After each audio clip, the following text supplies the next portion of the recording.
तो शिवना तिथून निसटला, पण दुसरीकडे कुठे न जाता तो तुझ्या आसपास आहे, तुझ्या परिघात आहे, तुझ्यावर लक्ष ठेवून आहे. तो शिवनाथ घरातच आहे. अदृश्य राहून नक्की काय खेळ खेळतोय? तो मीरा आणि अंबिकाला भेटला तर नसेल ना?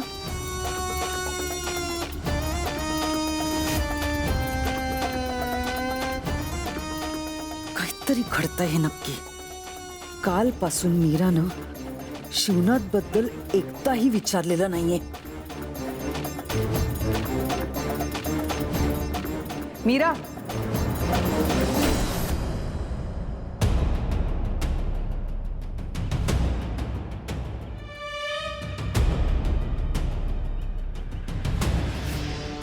काय ग, स्वतःच्या बापाला विसरलीस वाटतं.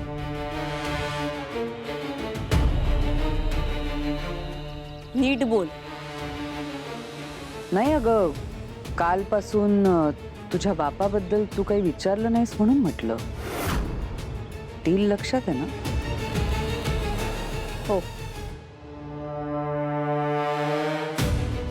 चल, उद्या तुझा बाप तुला भेटेल.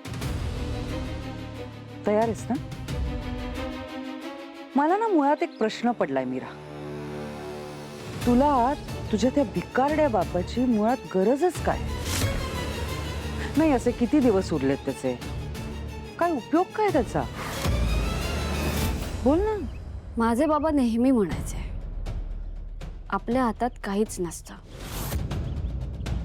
आपण कितीही धडपडलो तरी काही गोष्टी घडायच्या तशाच घडतात.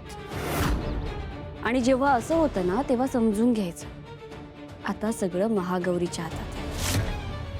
माझ्या बाबांबद्दल सुद्धा असंच झालं. तू माझ्याशी सौदा करण्यासाठी माझ्या बाबांचा आधार घेतलास, पण मी आता सगळं देवी आईवर सोडलंय.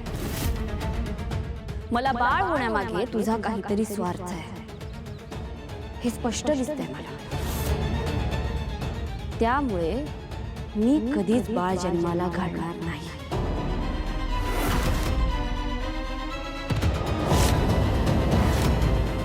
हे तुझ्या नाकावर टिचून सांगते.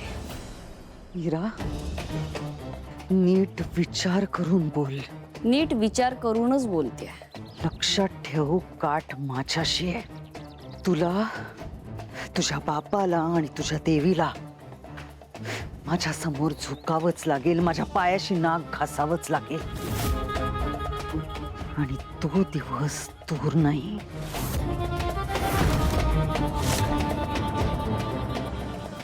मी पण त्याच दिवसाची वाट बघते.